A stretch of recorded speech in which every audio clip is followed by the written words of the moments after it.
Please be seated. Thank you, George. Good afternoon. It is a pleasure to be with all of you and to be with you for the 216th Convocation of Bowdoin College. I'd like to invite Amber Barksdale, Alan Banks, Emma Mosswild, and Adam DePaz, all of the class of 2018, to the stage to lead us in singing of America the Beautiful, accompanied by George Lopez, our Beckwith artist in residence, on the piano. For those of you that are able to stand, I would ask that the audience stand. The words are printed on the back of your program.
Just next door to where we are gathered today stands Massachusetts Hall, Bowdoin's first building.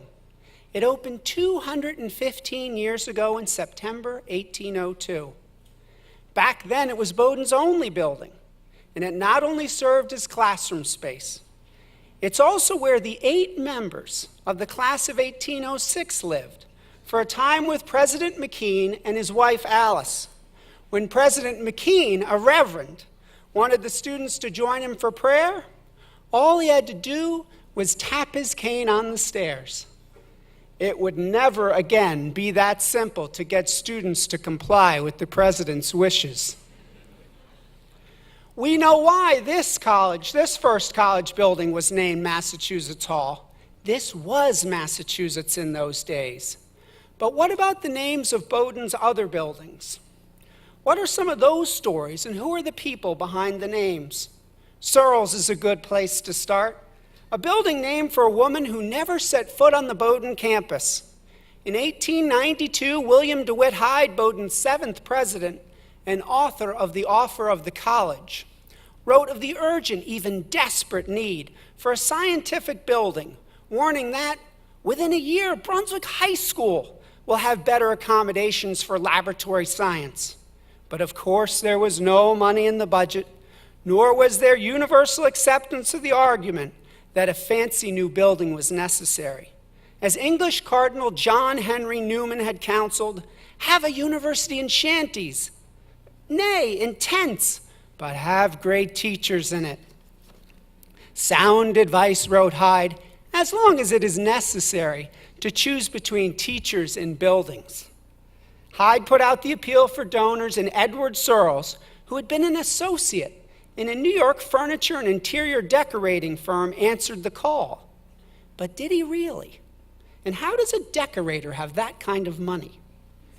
It's a long and knotty story involving the California gold rush, railroad fortune, San Francisco society, death, adoption, lawsuits, and ultimately the generosity and vision of Civil War general and New York attorney Thomas Hamlin Hubbard of the class of 1857.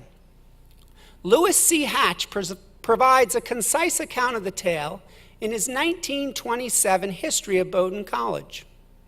Mr. Searles had married a very wealthy woman who soon after died, leaving him her property. Her relatives tried to break the will. Mr. Searles' lawyer was General Hubbard, who saved the estate for his client. When Mr. Searles asked what was the lawyer's compensation, General Hubbard replied, "A science building for Bowdoin College." According to another account, Mr. Searles paid his lawyer's bill, but expressed a wish to do something more, and the general then mentioned the science building.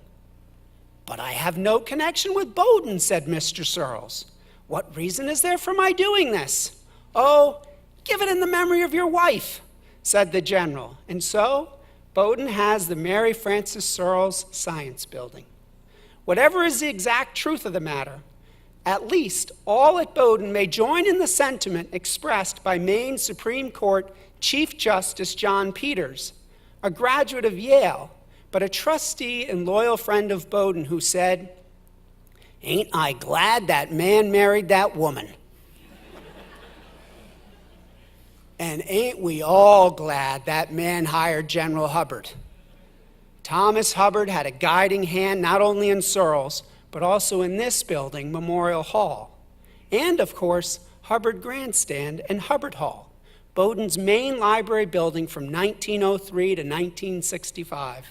Designed by noted English architect Henry Vaughan, who also designed Searles, Hubbard Hall ended up costing twice as much as originally planned. But the general would spare no expense. After all, he was, as he said, giving the building not to the college, but to the library. Back then, it had a space on the second floor for the president. It was under a stairway. And just down the hall, a paneled two-room apartment for the General Hubbard to use when he was in Maine. He may have been well off, but the general apparently knew that it can be wicked tough to find housing here in the summertime. I'll close my remarks with the story of another college building, this one located just behind Hubbard Hall across College Street, the John Brown Russwurm African American Center. Today, we might easily know this 19th century building, originally two residencies under one roof, as Pickard House or Smythe House or Johnson House or Little Mitchell House, all the names of Bowdoin faculty who lived there over the years. In 1970, the Little Mitchell House was dedicated as the Afro-American Center by President Roger Howell. Why there? Well, it likely had something to do with the fact that the previous residents, Professors Alpheus Spring Pickard of the class of 1816 and William Smythe of the class of 1822, were both passionate abolitionists who harbored escaping slaves on College Street. One of their students was John Brown Russwurm of the class of 1826, the third African-American student to graduate from an American college or university and the first at Bowdoin. Russwurm would go on to co-edit Freedom's Journal, the first African-American owned and operated newspaper published in the United States. In the paper's first issue, Russwurm and his co-editor wrote, "Too long have others spoken for us. Too long has the public been deceived by misrepresentations. We deem it expedient to establish a paper and bring into operation all the means with which our benevolent Creator has endowed us for the moral, religious, civil, and literary improvement of our race." Russwurm would later serve as governor of the Maryland colony in Liberia. And in 1979, the former Little Mitchell House was rededicated in his honor by President Howell, whose words from that day guide us still. As we have become, in terms of admissions, a more national college, so too has grown the awareness that We are under an obligation to strive for a student body reflective of the marvelous diversity of American society. And that sense of obligation must not fade. It is all too easy to stray off the path, to become entangled in the briars and thorns that line its route, to sit down discouraged because the walking is difficult and the climbing harder still. Our vision, as John Brown Russwurm's was, must be to the future. We will walk on, and we will walk on together, and Bowdoin will be the better college for it. There are 116 buildings at Bowdoin today, each with its own unique history, and many named for people we ought to know. As you live in, work, study, compete in, and pass these buildings, take a moment to learn something about these people and their lives. As you do, you will learn more about Bowdoin history and traditions, about the people who built our college, who inspire us, and who help to make this campus of ours one of the most historic and most beautiful in America.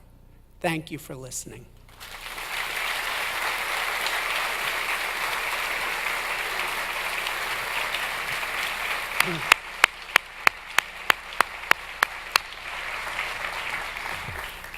Thank you, Tim. That was fabulous. It is our custom at Bowdoin to invite a member of the faculty to speak at Convocation. And today we are delighted to have with us Professor of Government Michael Franz, also Chair of the Government and Legal Studies Department. Mike's courses explore campaigns, mass media, voting behavior, citizenship, and research methods. He is the co-author or author of several books examining the role of interest groups in the electoral process and the pervasive power of campaign advertising. He's also the co-director of the Wesleyan Media Project, which tracks and analyzes broadcast ads aired by federal and state election candidates in every media market in the country to investigate how media influences public opinion. Mike's expertise in this area has made him a go-to person in American politics. He was invited to the Democratic National Convention in Philadelphia last year, and then a few months later accepted an invitation from ABC News to offer insight on election night. Mike's talk this afternoon is entitled Promoting Empiricism in the Age of Alternative Facts. In it, he will examine the role of social science in addressing important political and policy problems facing the country and the need for social science to play a role in political debates and policy designs. Please join me in welcoming Professor Michael Franz.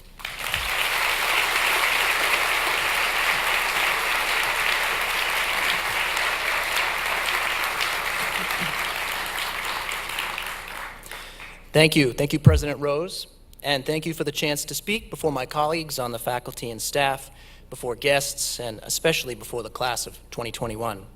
I'm humbled by the chance to talk with you today. Let me say first that my thoughts and prayers are with those who have close connections to folks in the path of Hurricane Harvey.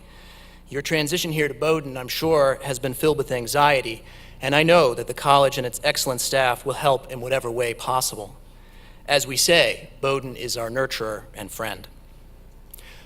I'm a political scientist, a member of a discipline that has struggled for years to investigate the noisy world of politics, with its fierce ideological underpinnings and ruckus emotions, through the lens of a science, with its hypotheses, tests, and methodologies. My talk is about this struggle between the fight of politics and the seemingly dispassionate study of it, about finding the patterns and generalities amidst the din. And while politics is nearly always on my mind, what I have to say is broadly applicable. It's a general message about how your time in the Bowdoin bubble can enhance your life as a citizen and as an active participant in civic life. I came to the field of political science as a former campus activist. In college, I was inspired by friends and classmates to express my opinions and to fight perceived injustices. One experience still resonates strongly. It happened over 18 years ago on April 16th, 1999. I was a senior at Fairfield University, a Jesuit university in Connecticut, and a place where we learned a lot about social justice, much as you will learn here about the common good. On that day, at about 3 p.m., and crouching from the shadows of nearby academic buildings, I, along with 38 students, stormed the administration building and occupied the president's office for 11 hours. We were acting in response to the administration's decision to outsource its custodial services to a non-unionized contracting firm. That decision for those workers meant lower wages and higher health care costs. It also sent a signal that these critical staff were not really a part of the campus community. The custodians organized over the course of a year and presented their request to join a union, but the contracting firm refused to listen. As supportive students, we pressured the president of Fairfield to change contractors, but he refused to even talk with us. In the early spring of 1999, we got fed up. During hushed meetings, behind drawn curtains in the dorms and townhouses, we planned the sit-in. We hoped to convince the president that social justice means a living wage, quality health care, and fair treatment in the workplace. The administrators in the building that day were completely surprised, and they mobilized quickly in opposition. Campus security cautioned supportive faculty and students outside the building against offering us food through bathroom windows. A rumor circulated that a security guard had held back one supportive faculty member by putting his hand on his holstered gun. A senior administration official strongly warned us that arrest, which the university was considering, could threaten our jobs and graduate school plans. We finally gave in at 2 a.m., having extracted a vague promise from the administration that they would review their contract. Sometime later, the university changed service providers to one that allowed its workers to join and participate in the union. It was a full-fledged victory in our view, and we called our effort Justice for Janitors. Now, this talk is not about unions, nor do I intend to give President Rose heartburn with stories of boogeymen college presidents. That fall, I entered graduate school studying political science and was promptly informed that such activism had no real place in the profession. Advocating for a cause was generally seen as out of bounds. If you want to do politics, someone told me, you're in the wrong place. This made me uncomfortable, and I worried that I was selling out already at 22 years old by taking a road to the academic ivory tower that would do little to check injustice. That was 18 years ago, and while I would not now describe myself as a political activist, I have come to see political science as a form of activism, or more accurately, a precursor to activism. I talk about this today not as a defense of my discipline, but as a way to make Bowdoin and the journey you have just started relevant to all of the dizzying events happening around us in the broader world. In short, I'm drawn to that distinction between fighting for something and studying it. And on that, I want you to consider the role of data, evidence, and methodology as critical backdrops, as the skeletal structure of political struggle. To demonstrate this, I'll review a couple of contemporary debates, and I'll start by pivoting to my own area of research. We completed in 2016, in actual dollars, the most expensive election in American history, with all federal elections costing nearly $6.5 billion, depending on what you count. If you add state and local elections, the total approaches $10 billion. To many, this is a sign of a deep structural problem in our political life. In their telling, money corrupts. Corporations and billionaire CEOs buy influence. Election and policy outcomes are bought and sold to the highest bidder. Such views have mobilized activists to push for, among other things, a constitutional amendment banning spending by corporations, the extension of public funding of elections, the use of term limits to throw out long-serving incumbents, the expansion of direct democracy measures, and so on. The Michael Franz of 1999 would have found a lot to be upset about. That Michael would have shared news stories on social media about the cost of the election, probably adding, sad. As a scholar, however, my response is different. It is, well, what do the data say? What is the evidence for such gloomy assessments of our democratic state? What is the cause and what is the effect? And in this debate, it turns out we may need to slow down. The scholarly consensus tells us a lot. Money very rarely, and almost never, in fact, buys votes in Congress. Money flows to existing supporters, where that vote is already quite predictable. Lobbying, for all the billions spent, very rarely changes the status quo. Whatever exists, whether it be a liberal or conservative policy, is very hard to change. Expensive elections can actually invigorate voters, spur turnout, and drive up interest. Moreover, if we limit political spending, guess who suffers? It's the less well-known challengers who need resources to find voters and make their pitch. All of what I have just said is the product of years of analysis and of various and wide-ranging methodological approaches. And all told, the data tell a different lesson than what many see as necessary change. So much of the debate on this issue is about how to get money out of politics. The product of political science tells me that the better goal is how to get more people into politics. Now, don't misunderstand. I'm not arguing that wealthy interests are powerless or that our system is unaffected by income inequality or influence peddling. Problems abound. But these problems are complex ones, not always easy to see or measure. The commonly heard solutions, moreover, are often unlikely to fix the problems people want to fix and can have unintended consequences. My point is this: we must know the problem first, and getting there demands good analysis. It means informed study. It crafts a role for political and social science, for the natural sciences, for history, for any discipline that amasses an evidentiary record. That work should inform what activists do, not just happen parallel to them or outside their frame of vision. Consider a few other issues recently in our collective consciousness. Is there widespread voter fraud, enough to have cost Donald Trump the popular vote? The evidence here is overwhelming.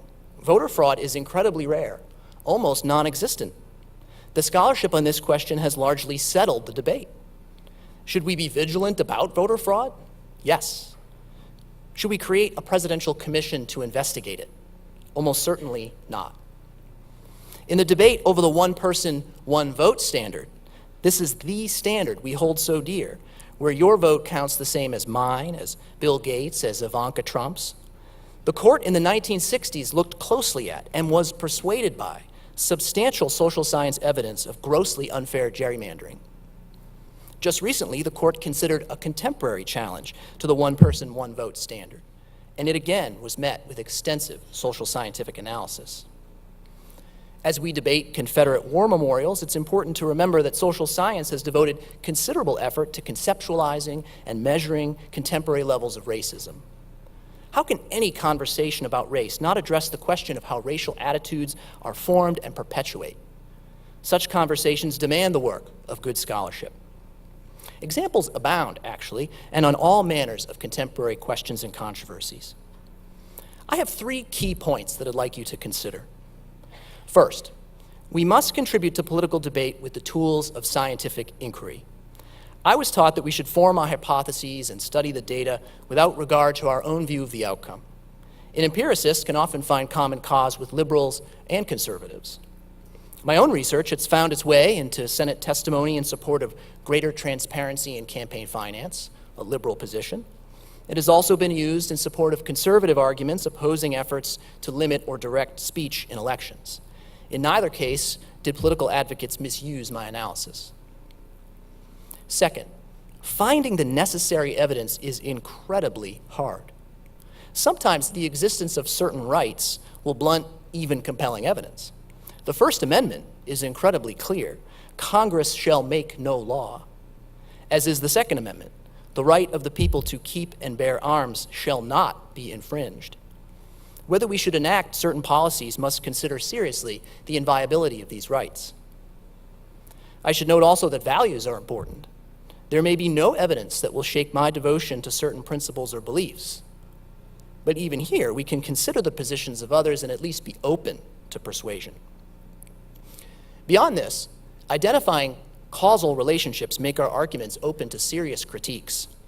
The advantage is often to the data skeptic. Maybe we measured things incorrectly, failed to collect enough data, confused correlations with causations. Such concerns will always be present. My argument is only that we should advocate for change armed with an abundance of evidence. Whether activists are successful or not will come in part from whether that evidence is strong enough. Third, I have a simple trick for you. I use this question a lot. I often ask, how do you know? You should ask it often. You will hear all manner of assertions and conclusions. Negative advertising is the cause of low voter turnout. Climate change is not real. Healthcare mandates will lower premiums. Drone strikes deter terrorism. Transgender military members cost the government a lot of money. Both sides are to blame for recent violence. Before you jump into the fray on these and other debates, you will become a better citizen if you ask often, how do you know? And if you seek out the tools and foster the intellectual curiosity to collect and weigh out the evidence. I hope that your time at Bowdoin will train you well in this regard. We have a serious problem in this country. We suffer from extreme polarization and of extreme distrust of our institutions. One poll this summer left me stunned, as it showed that 58% of Republicans see colleges and universities as having a negative effect on this country. Bowdoin should be a place where you learn about history, literature, science, philosophy, and so much more. You'll have incredible conversations on this campus. Give yourself the time for these. I recall one debate with friends in college that lasted for 4 hours and that revolved around one simple question. Does a match contain within it the power to destroy the world? Think about it. I remember to this day the passion we brought to this absurd debate.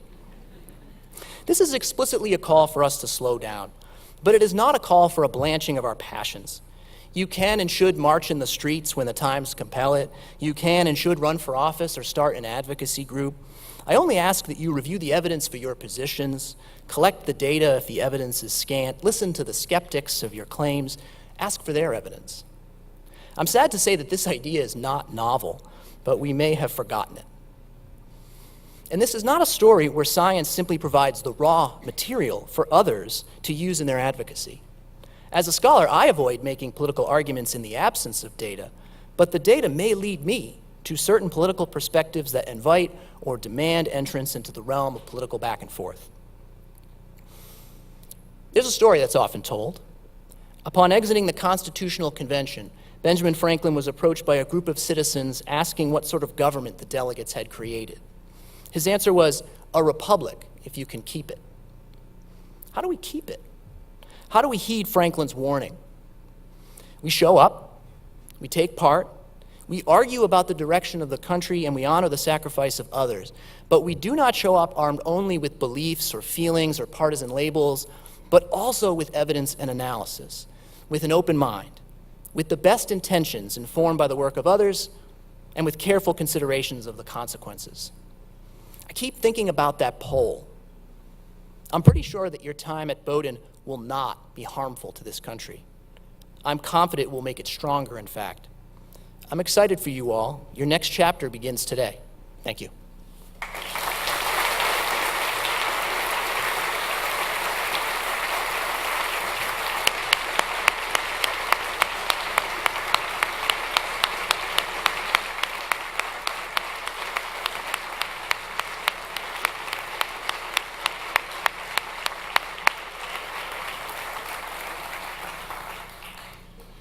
Thank you, Mike. That was fabulous.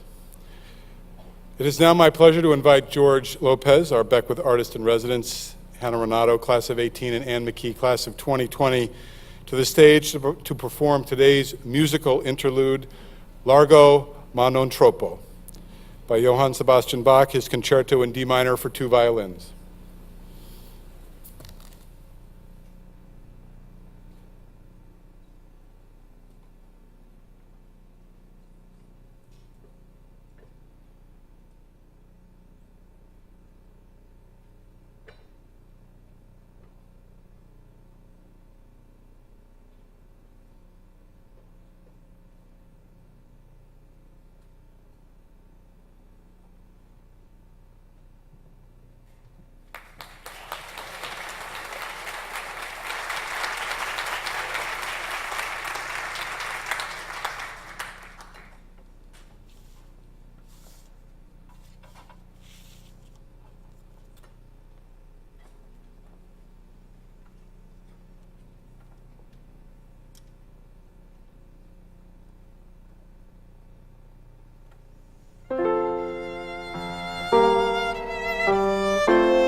Magnificent, nothing short of magnificent. It is good to be back with you and to begin another year at our college. Before I begin my remarks, I just want to add for the college to what Michael said, that our hearts and prayers go out to those that are affected by Hurricane Harvey and the deluge in Houston and in Texas, those who are directly there and those with friends, family, and loved ones. It is a good day to remind ourselves that what we do at Bowdoin is no small thing. And I will talk more about this in a moment. But to my faculty and staff colleagues, first, welcome back. I hope the summer has been productive and refreshing. I hope that you have been able to spend time with friends and with family. Thank you for everything that you have done and will do for our students, for one another, and for our college. To our returning students, welcome back. It is great to see you and great to begin another year with you. To our transfer and exchange students, we are delighted that you are continuing your education here with us, and we welcome you to the Bowdoin community. And to our 501 first-year students, the great class of 2021, welcome to Bowdoin. Today marks the start of a remarkable journey. One that at its best will include many successes and challenges, new ideas and possibilities, engagement and discovery, and ultimately accomplishments you likely never thought possible. It has been just over a dozen weeks since we closed out a great academic year with two fantastic events: commencement for the class of 2017 and a reunion weekend that had over 2,000 alumni and guests returning to campus, a record number. And since then, it has been a busy summer. Faculty pursuing their research, writing, scholarship, art, performance, students engaging in research or study or service on campus, around our country and around the globe, and all manner of work being pursued in all manner of places. Our annual fund had an incredible success last year, raising more money than ever, an incredible sign of the devotion and the generosity of our alumni and our parents. And tomorrow, classes begin with 50 new courses, a new theater and dance major in performance art, and a new music department minor in music performance. Our ad hoc committee on inclusion finished their work, which was made available to the campus today, and we are already in motion on a major recommendation naming a senior vice president for inclusion and diversity who will join the college's senior staff. We learned this summer that the Whittier Field complex, which includes Whittier Field, the Hubbard Grandstand, the class of 1903 Memorial Gateway, has been placed in the National Register of Historic Places. And over the summer, we've been able to restore the grandstand to its original condition, add artificial turf, upgrade the track, and make other improvements that will enhance the program and our fans. 24 members of the faculty have returned from a year away on leave, a year of intense focus on their scholarship, their art, and performance. And we welcome 35 new tenure-track faculty and visiting faculty to our great community of teachers and scholars. And we also welcome our new Dean for Academic Affairs, physicist Elizabeth McCormick. I could not be more excited about Liz's arrival and the impact that she will have on our college. Welcome, Liz. And we also renew our focus on several ambitions for the college. These include a year-long study initiated to engage the question, what knowledge, skills, and creative disposition do we want every student to possess upon graduation 10 years from now? A faculty-led committee with students, staff, and trustees will consider this profound question over the course of the year, which goes to the heart of what the offer of the college will be in the future. Immediately after reunion weekend, we broke ground on one of the most exciting facilities projects at Bowdoin in a long time, the Rue Center for the Environment. And when it opens at this time next year, weather gods permitting, of course, the Rue Center will bring together faculty from across the disciplines to engage with students in the teaching and the study of the environment, enhance collaboration and creativity, and stand as the physical embodiment of our long-standing commitment to be among the very best leaders in the teaching and study of the environment among all liberal arts colleges. There will be more work to do in the coming months as we think carefully about how to improve upper-class housing and how best to enhance our teaching and learning spaces. And as we welcome the class of 2021 today, we already are well into the process that will bring the class of 2022 to Bowdoin, working to enhance prospective students' understandings of what we are, what we offer, especially those exceptional students in areas of the country and around the world that may be less familiar with our college, with the liberal arts, and with Maine. It is an incredibly exciting time, and we continue the work of writing the next chapters in the amazing history of Bowdoin College. It is also a moment where it is particularly useful to remind ourselves that what we do at Bowdoin is no small thing. On any number of occasions, I have talked about what is so powerful and important about a liberal arts education. And there are three aspects to this. First, it is an experience, a set of skills, sensibilities, and habits that allows us to live deeper, richer lives through an ability to understand ourselves, the world, and one another, and to learn and to grow throughout life. Second, it allows us to engage thoughtfully and effectively in civic life, to understand the issues, to be skeptical, to reason well, to know how to use data and fact to effect change, and to be fearless to speaking truth to power, to pick up the mantle that Michael talked about. And third, the skills of critical thinking, analytical reasoning, and ability to learn across domain, methods of communication, and so forth, prepare us for the work that we will do throughout our lives. Notwithstanding the manifest power of all of this, there are criticisms leveled at the liberal arts, largely revolving around the question of relevance. Is what we do really useful or appropriate for our world today? The most common area of focus for this is around jobs. The myth is that students with a liberal arts education, especially those in the humanities and areas of the social sciences, are disadvantaged in the job market. This myth is pervasive, but it is just that, a myth. Last spring, I spoke about this issue as it relates specifically to the humanities and more generally to the liberal arts at a meeting here on campus of the Consortium on Finance and Higher Education, COFI, an organization of about 40 leading research universities and liberal arts colleges that Bowdoin is a member of. And I said to the group that what's interesting and perplexing at the same time is that the data are clear. Liberal arts educated students across all disciplines do very well. They get great jobs in every industry and every field of endeavor, and they are very successful at them. And the jobs that they get have no relationship to the major that they chose. And perhaps most importantly, they have very satisfying professional lives. The data are clear. But the negative narrative, the myth, about the liberal arts and jobs persists, and it does our students and their families a great disservice. It creates real anxiety about how to best spend 4 years on our campus, about whether it's wise to pursue your intellectual passion, about how you get the most from a great liberal arts education, and it can and does change the direction that students take from what speaks to them and who they are and who they want to be.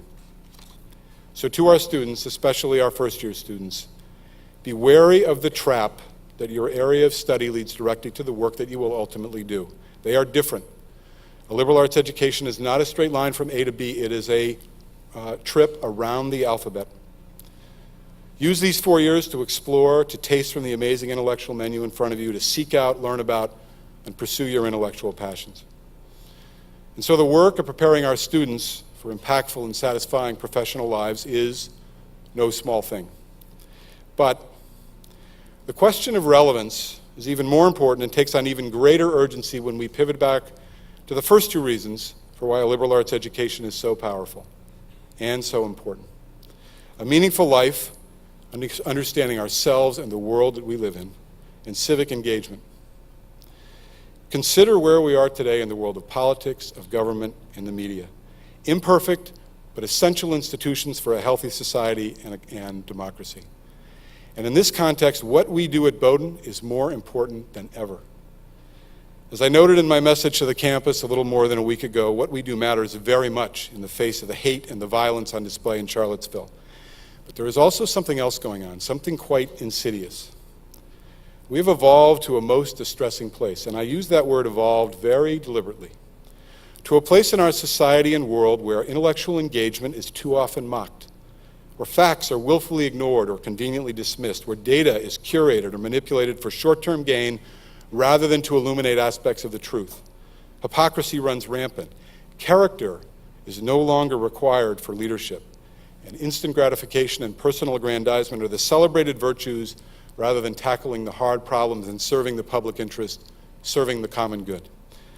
We are in a world where respectful, thoughtful discourse about tough issues and the ability to find a common language for a conversation, let alone common ground to solve problems, is among the rarest of commodities. We have evolved to this place over a long period of time, and this is not a partisan issue. There is more than enough blame to go around on all sides. Whatever one's political and world views, we should all be alarmed. A system where skill, expertise, data, judgment, discourse, respect, character are in terrifyingly short supply is a system in trouble. And this is why what we do here matters more now than ever.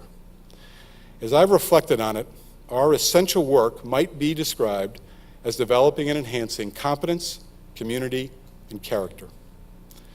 We develop competence through a rigorous education, one that builds and sharpens the skills of critical thinking, analysis, the ability to understand the political, social, natural, ethical, cultural, and economic aspects of the world that we inhabit.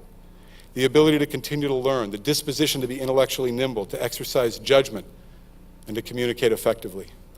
What we do not do, contrary to some of the caricatures of campus life, is to tell our students what to think. We teach them how to think, give them the knowledge and the skills, help them develop the courage to think for themselves, to shape their own principles, perspective, beliefs, and solutions to problems. We are all part of this amazing Bowdoin community, the central value of which is the common good, the notion that we owe an obligation to something bigger than ourselves. And we provide seemingly endless ways for our students and the rest of us to serve the common good, to strengthen our community, and to become parts of other communities and to learn what binds us all together. And we are part of this amazingly diverse campus. This diversity is something you really only find in our society on college campuses, university campuses, where we share an amazing, rich mix of history and experiences and identities that cover literally every base. We work hard to understand and celebrate these differences and at the same time enjoy and value the deep bonds that come with being a part of Bowdoin. Being part of a strong community with such diversity requires an understanding that people we respect and value may well see the world in different ways, and we develop the skills and the disposition to engage with those who have varying perspectives and with whom we may disagree in thoughtful and respectful ways. And we choose members of our community in large measure for their strength of character. A principled life, work and play that has integrity, acknowledgement of the gifts that we have been given, and respect for ourselves and others. We have many chances over 4 years to actually engage challenges that test character and to help develop it further, and we provide enormous opportunity to engage intellectually and to reflect deeply across disciplines about what character means, why it matters, and how one might live it. Competence, community, and character. Powerful tools for engaging these problems in the world and for making a difference. And our graduates have been doing this for 211 years, some in very public ways, and many, many more in much quieter fashion. Our country and the world have faced difficult times before, and as we have in the past, we will course correct. Our graduates have had profound influence in some of the most challenging situations of the past and present. Joshua Chamberlain, Paul Douglas, Harding Carter Jr., George Mitchell, Bill Cohen, Jeffrey Canada, Ed Lee, Ellen Baxter, Hanley Denning, and so on. And for those of you new to our community, if you do not know these members of the Bowdoin family, I encourage you to learn about them.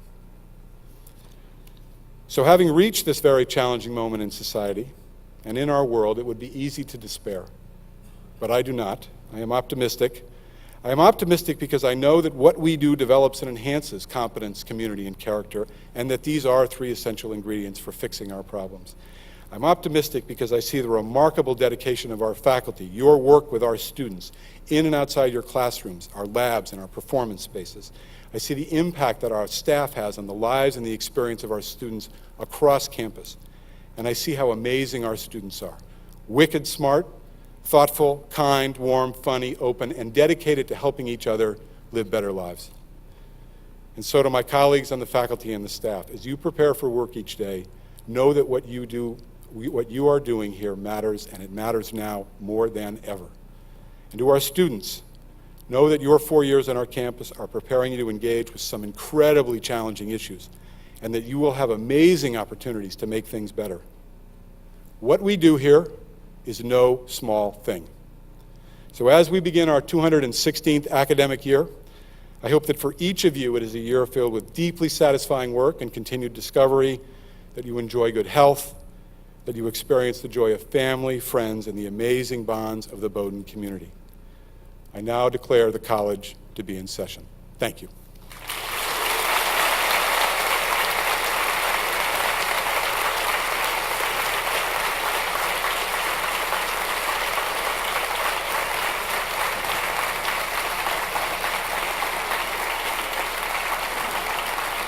Thank you. Following convocation, I invite our faculty and staff to a reception on the lawn of Cleveland House for our new colleagues on the faculty and the staff. For our students, today is the annual Lobster Bake. It begins at 5 at Farley Fieldhouse. I'd like to thank our musicians, George Lopez, Hannah Renato, Ann McKee, our singers, Amber Barksdale, Alan Banks, Emma Mosswild, and Adam DePaz for sharing their incredible talents this afternoon. I invite George and our singers back to the stage to lead us in singing Ray's Songs to Bowdoin. If you are able, please stand. You will find the words in the back of your program. Please remain standing until the recessional has left the theater. So we're going to do this second, the First and second time? Yeah.